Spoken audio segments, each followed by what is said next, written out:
اگر تمام انسان مل کر تمہیں کوئی نقصان پہنچانا چاہے نہیں پہنچا سکتے مگر جو کچھ اللہ نے لکھ دیا ہو، اور تمام انسان مل کر تمہیں کوئی نفع پہنچانا چاہیں نہیں پہنچا سکتے مگر وہ شے جو اللہ نے طے کر دی۔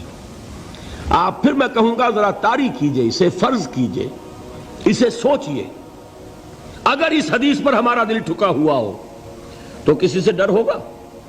یہ مجھے نقصان نہ پہنچا دے، یہ میری رپورٹ خراب نہ کر دے، یہ میری انکریمنٹ نہ رکوا دے، یہ میرا یہ نہ بگاڑ دے، یہ میرے یہ نقصان نہ پہنچا دے۔ اس کا ڈر، اس کا ڈر، اس کا خوف، اس کی خوشامد، اس کے لیے جا کر طرح طرح سے اپنی عزت نفس کو ذلیل کروانا اس کے سامنے، یہ سب کچھ کیوں کرتا ہے انسان؟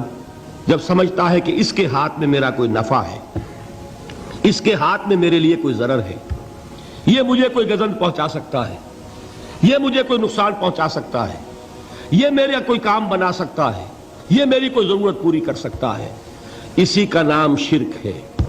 جہاں آپ نے یہ سمجھا کہ غیر اللہ کے اندر کوئی طاقت موجود ہے وہی شرک ہے۔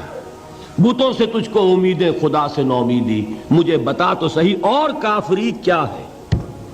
شرک تو یہ ہے جس پر بھی تمہیں یہ خیال ہے کلمہ ہے، یہ کلمہ سوم لا حول ولا قوت الا باللہ، ذرا اس پر دل کو کبھی اگر آپ تصور کریں، پھر فرض کریں، دل ٹھک جائے اس پر، کوئی طاقت نہیں۔ یہی بات تھی جو شیخ عبد القادر جیلانی رحمۃ اللہ علیہ نے اپنی وصیت میں اپنے بچے سے کہی۔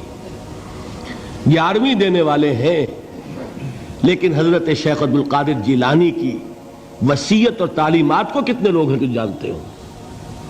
یہ جن مقامات تک پہنچے ہیں وہ کس چیز کی بدولت پہنچے ہیں؟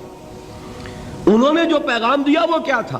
اے میرے بچے، جس طریقے سے قرآن مجید میں حضرت لقمان کی نصیحتیں جو ہے نقل کر دی گئی ہیں، میں یہ عرض کروں گا بالفرض اگر قرآن حضرت عبد القادر جیلانی کے بعد نازل ہوا ہوتا تو شیخ عبد القادر کی یہ نصیحتیں بھی قرآن میں درج ہوتی۔ اتنی اونچی نصیحتیں ہیں۔ اے میرے بچے، اس حقیقت کو ذہن نشین کر لے، لا فاعل فی الحقیقت ولا مؤثر الا اللہ۔ اس کائنات میں نہ کوئی فاعل حقیقی ہے نہ مؤثر حقیقی ہے سوائے اللہ کے۔ کسی شے میں کوئی تاثیر نہیں اگر اللہ نہ چاہے۔ آگ جلا نہیں سکتی اگر اللہ نہ چاہے، پانی ڈبو نہیں سکتا اگر اللہ نہ چاہے، زہر ہلاک نہیں کر سکتا اگر اللہ نہ چاہے، کوئی چیز فائدہ نہیں پہنچا سکتی اگر اللہ نہ چاہے۔ تو در در پہ کیوں سر جھکاتے ہو؟ در در پر کیوں جبیں سائی کرتے ہو؟ سب کے سامنے کیوں ہاتھ پھیلاتے ہو؟ ایک اللہ سے مانگو، ایک اللہ کے سامنے زمین پر اپنی جبین رکھو۔ لا فاعل فی الحقیقت ولا مؤثر الا اللہ۔ نظر آتا ہے ہمیں کہ پانی پیاس بجھا دیتا ہے، پیاس بجھانے کی صلاحیت پانی میں نہیں ہے، اللہ کے اذن سے۔ کھانا بھوک مٹا دیتا ہے، بھوک مٹانے کی صلاحیت کھانے میں نہیں ہے، اذن رب میں ہے۔ دیکھیے یہی یقین تھا حضرت موسیٰ علیہ السلام کا واقعہ یاد کیجئے۔ سامنے سمندر آ گیا ہے، قوم دیکھتی ہے پیچھے کہ گرد و غبار کا طوفان ہے، معلوم ہوا کہ فرعون اپنے لشکر سمیت آ گیا ہے۔ لشکر جب چلتا تھا تیز رفتاری کے ساتھ تو گرد و غبار کا جو طوفان اٹھتا تھا اس کا تصور کیجئے، اور لمحہ بلمحہ وہ قریب آ رہا ہے۔ پوری قوم نے کیا کہا؟ اے موسیٰ انا لمدرکون، اے موسیٰ ہم کو پکڑے گئے۔